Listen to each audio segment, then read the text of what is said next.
ನಾನು ಮೊನ್ನೆ ಹೇಳ್ತೀನಿ ನಿಂಗೆ ನೋಡ್ಬೇಡ ಆದ್ರೂ ಅಮ್ಮನ ತಗೊಂಡು ಸ್ವಲ್ಪ ಊಟ ನೋಡ್ಬೇಡ ನಾವು ನೋಡಿ ನಿಮ್ಗೆ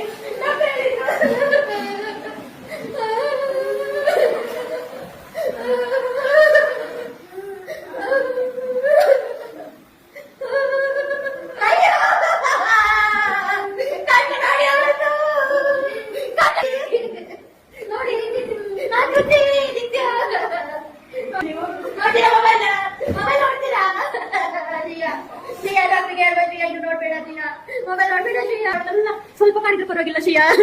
ಮೆಲ್ಲ ಮಾಡು ಮೆಲ್ಲ ಅಲ್ಲಿ ಕುತ್ಕೊಳ್ತೀಯ